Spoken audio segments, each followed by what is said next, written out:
Mirad, para mí es un honor poder estar con vosotros esta tarde y compartir este tiempo de la Eucaristía. De alguna manera, poder compartir el tiempo de este encuentro con el Señor. Y siguiendo las lecturas que hemos escuchado, la profecía de Miqueas, nos damos cuenta de cómo el profeta o los profetas son los hombres que Dios ha designado como intermediarios entre Dios y los hombres, entre nosotros. Pero claro, puede haber muchos profetas, puede haber muchos hombres y mujeres que hablen de Dios, pero nosotros tenemos que ser capaces de escuchar la voz de Dios, de escuchar la voz del profeta. Las lecturas de la palabra de Dios en todas las Eucaristías, en todos los momentos y lugares, cuando se dirigen a nosotros, tienen que hacerlo de una manera personal y única. Es decir, esta palabra de Dios en este momento, en esta Eucaristía, me quiere decir algo a mí concreto. En el momento que nos encontremos de nuestra vida, en el momento que nos encontremos de nuestra historia. Y fijaos que si pudiera resumir de alguna manera esta profecía de Miqueas, esta primera lectura, nos habla del deseo de Dios. ¿Qué desea el Señor de cada uno de nosotros? Y yo creo que es una pregunta que nos podríamos hacer. ¿Qué espera Dios de mí? ¿Qué desea Dios de mí? Y de alguna manera ver si estamos respondiendo o no estamos respondiendo a esa llamada del Señor. A veces nos da la sensación de que la llamada del Señor es para hombres privilegiados que tienen que hacer grandes proyectos o grandes misiones. Realmente la misión que el Señor nos da es sencilla, es cotidiana, es en el día a día. Y yo creo que esto tendría que despertar un poco nuestra inquietud por ver qué es lo que el Señor me está pidiendo aquí ahora, en el momento de mi historia, en el momento de mi vida. Y eso es lo que nos dice el profeta. El profeta hace como un diálogo entre Dios y los hombres, entre el pueblo de Dios, y cuál es esa reacción del pueblo de Dios.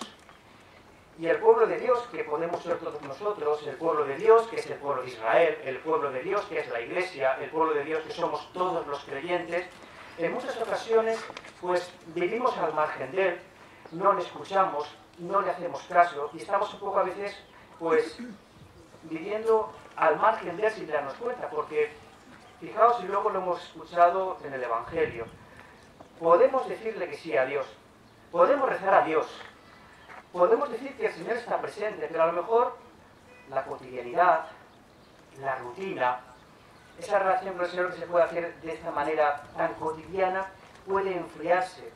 Y de hecho, Dios hace una pregunta por medio del profeta: pueblo mío, ¿qué te he hecho? Como diciendo, ¿por qué a veces nos alejamos de Dios? Y nos podemos preguntar cada uno de nosotros qué es aquello que nos aleja de Dios.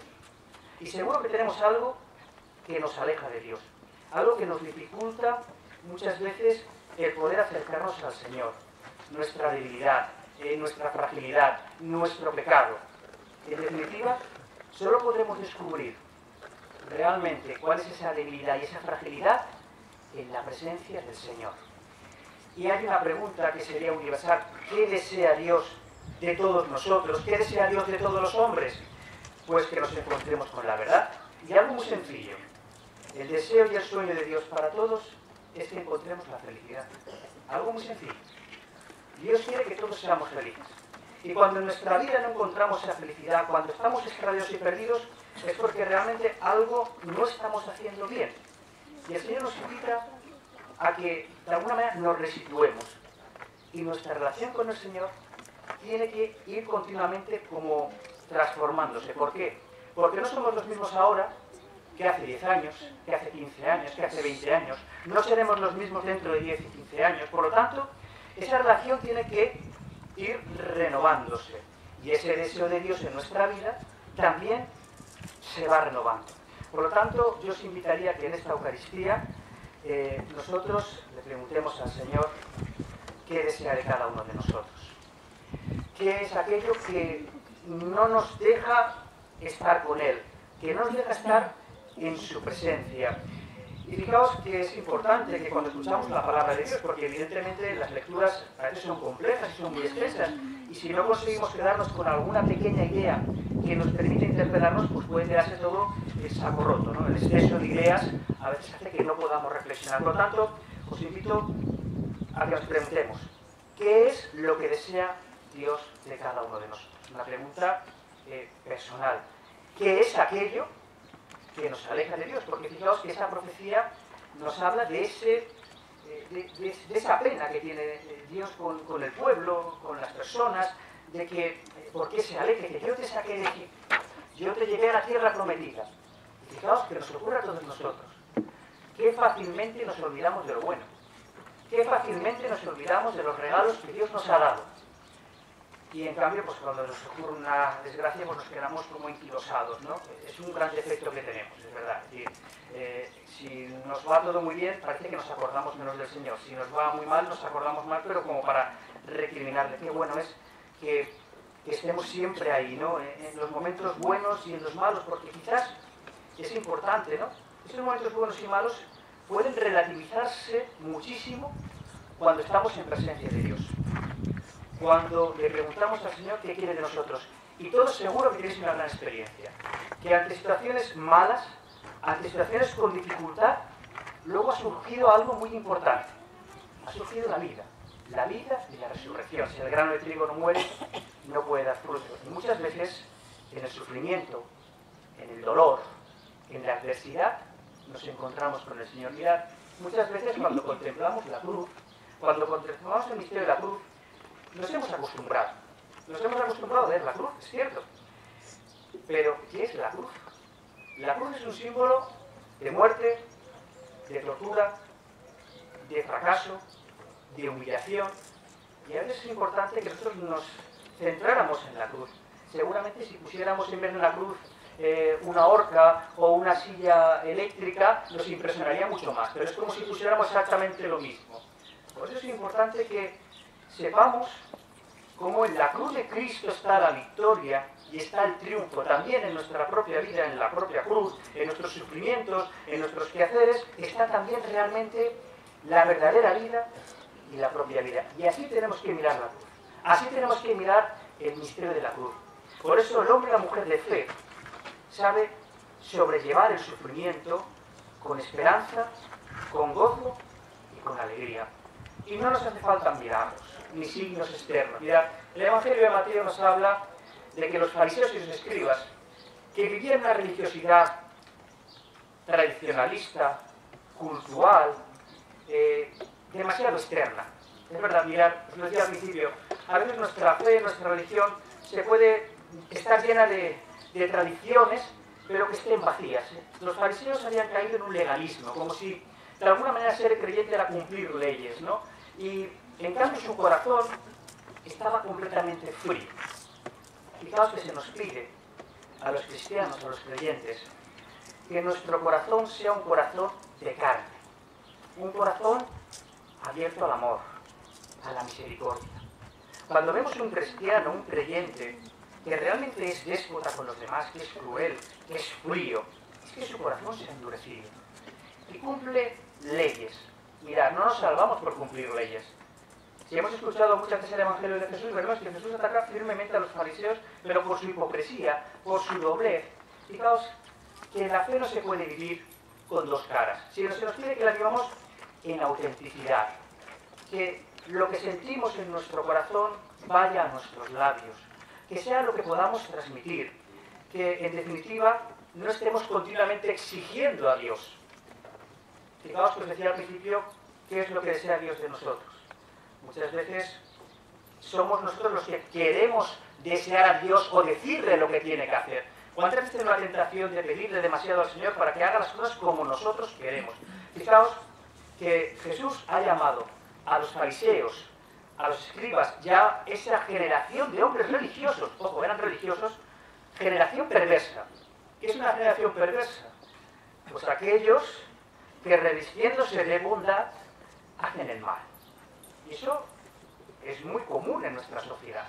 ¿Cuántas veces vemos personas que tienen cargos públicos, políticos, que tienen que comportarse de una manera honrada y luego están mintiéndonos, engañándonos y están realmente totalmente corruptos? Se vende una imagen, pero que tiene y busca otra cosa muy distinta.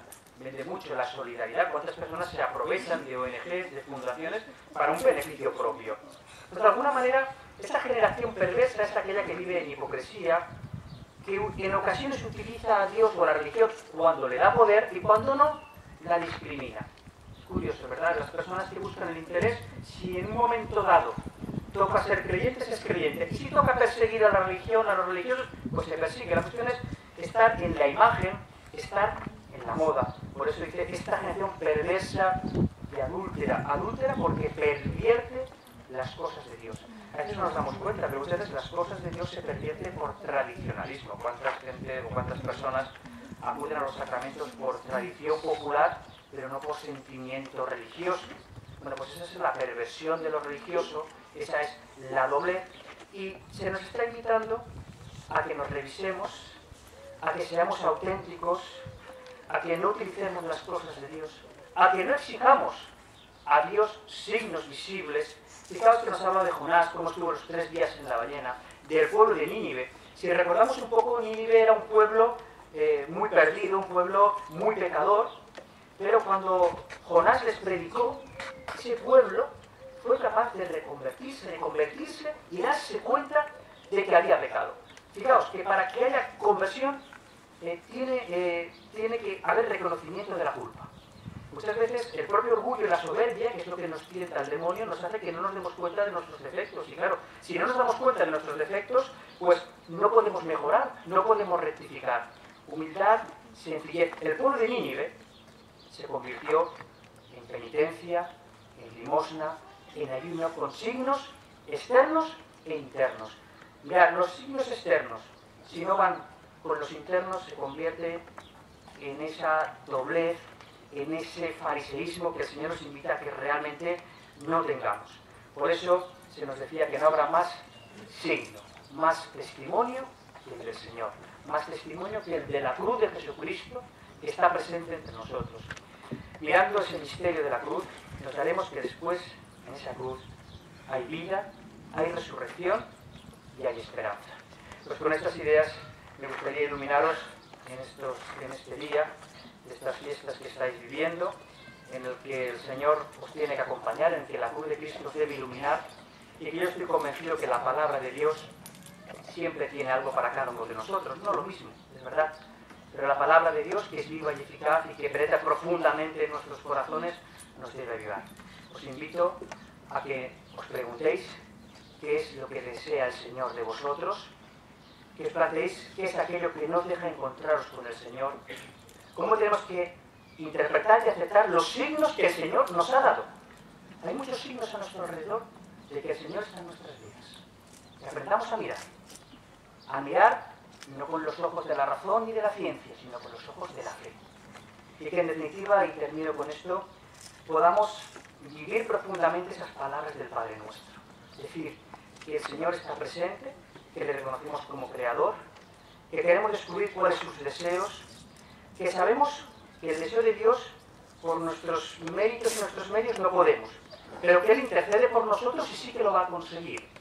Y por lo tanto, las palabras del Padre Nuestro, hágase tu voluntad, llevan realmente a cumplimiento en nosotros. Pues bien, que con ese deseo de Dios y con el cumplimiento de la voluntad del Señor, ilumine vuestras vidas, ilumine vuestros corazones y dé sentido a vuestra existencia, que en definitiva está basado en la libertad, en el encuentro con Dios y en la felicidad.